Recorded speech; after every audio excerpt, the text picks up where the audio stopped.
Have you ever been asked, tell me about a challenge you've faced, and froze? I don't know, I'm not sure I have ever overcome a challenge. Yesterday I heated my frozen burrito on the stove when the microwave broke. Humans are designed to care about stories. Just look at our history. Telling good stories is one of the most effective ways to make your point and connect with others. Show me a TED Talk that doesn't have a story in it. But few people are natural raconteurs, and even fewer are effective at identifying stories in daily life. Could you tell me your best story from the past week? Luckily, it doesn't take much to transform your storytelling from grandpa walking to school in the snow level to captivating a room. But why should you listen to me? Well, besides my roguish good looks and charisma, I also have an English degree focused on creative writing. Don't get me wrong, I joke all the time that this degree is useless and I never use it, but I'm lying to charm STEM majors. Knowing how to craft powerful stories is a superpower. This is what a classic story arc looks like. More complicated than you remember? Good.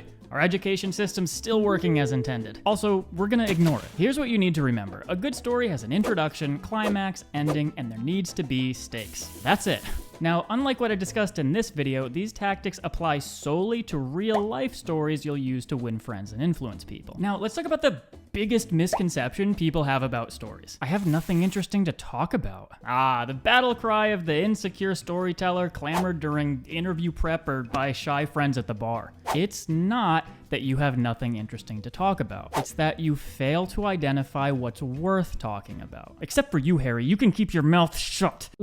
If you think great stories only come from grandiose events, it's time to reevaluate. Big moments make good stories, but relatable moments make great stories. Let's say I tell you about how I escaped life in the mob, or how my 10-hour surgery made a little girl walk again. It might be interesting, but it'd be hard to connect to that experience. However, let's say I told you a moving story about how I failed to become a professional gamer despite desperately wanting it, and I was forced to reevaluate my priorities. You might not care about the context, but you'd resonate with trying and failing. Well, I know none of my beautiful audience would, but other people might. Like, comment, and subscribe. That's why breakup songs are so popular. They're relatable. When I started my creative writing program, most of the stories were incredibly plot-heavy. Love octagons, or gang violence, or bank heists. These can be great stories, but most lives aren't filled with moments like that. And if you rely on your most outwardly exciting moments for material, you'll run out of content.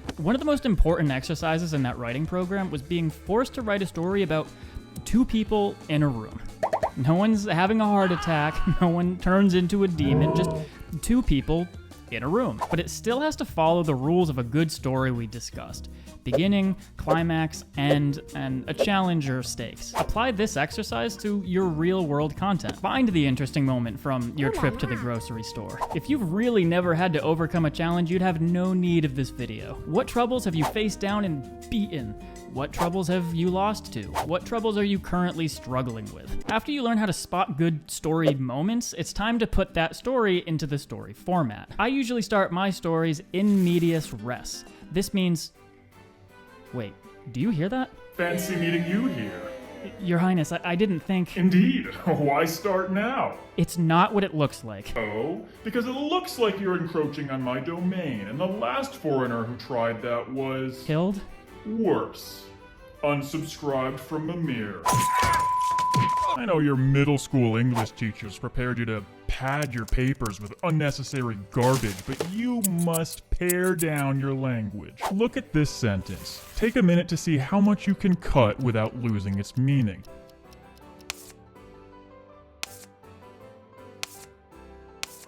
Pretty good, right? Wrong. If you couldn't make it here, you're not ready. Take it away, peasant. My work here is done. My best piece of advice for both written and spoken work is to trim. Trim the language, trim the background, trim everything.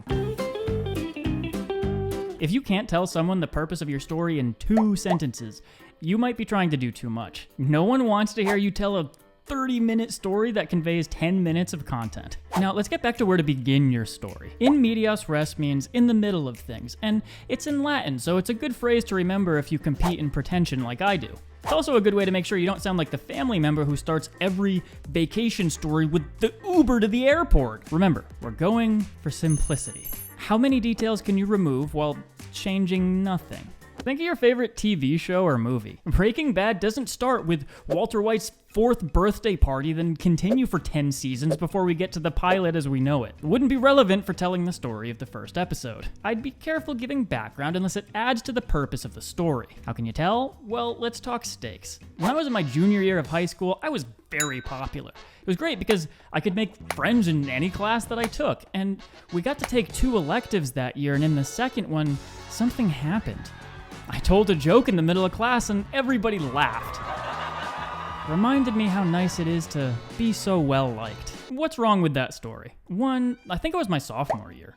2, what's the point? Where was the challenge, the change? Where were the stakes? A story without conflict isn't really a story, it's an anecdote. And most of them sound like this one to everyone who's not telling it. Try to be like Scheherazade in 1001 Arabian Nights. Make the listener need to hear the next sentence. Build your story with suspense. Throw in twists and turns. Break your premises, then bow, hit him with the climax. If it's a humorous story, the climax should be the funniest part. If it's an emotional story, the climax should be where the revelation occurs. You want to start your story as close to the climax as possible while still building the maximum amount of tension. Finally, the conclusion. You're in the zone. Jokes flow effortlessly, and everyone at the table is staring at you expectantly. You get to the big moment in your story, and laughter erupts from the audience. It feels great. You want this moment to last a bit longer, so you keep talking. Beaming smiles turn to grins. You keep talking. Side conversations start. You lose the attention of the group. Look, I've been there, but take your leave. If your conclusion doesn't add anything, end as close to the climax as possible. It's better to leave people wanting more than give too much. All right, let's do a quick summary. Lots of us aren't even bad storytellers. We just don't know what makes a good story. Look for relatable moments of challenge, revelations, and change in your daily life. Start your story with as much runway as you need to make the climax as powerful as possible and no more. The outline of your story should be able to be told in 2 sentences or fewer. While waiting for car repairs, I met a retired teacher whose impatience made me understand my dead dad in a way I hadn't before. I wish I could tell him, I get it now. You might want to hear that story. Let me know in the comments if you want to hear this one. Last Thursday, I went to go buy alcohol, and the guy wanted to see my ID. Now, I obviously look over 21, and so I said that to him. I said, I look over 21. Why would I need to show my ID? But he insisted, and then I complained in a really funny way to my friend on the way home, but he said that I was being a Karen, but I really think it was justified. End your story as close to the climax as you can. You want the highlight to be the last thing people remember. Have them ask you for more. I think of it like looking for an encore. Let me know in the comments what you think, and if you have any advice I left out. Thanks for watching. Like, comment, and subscribe, and check out this video where I go over how to get into the right mindset for storytelling.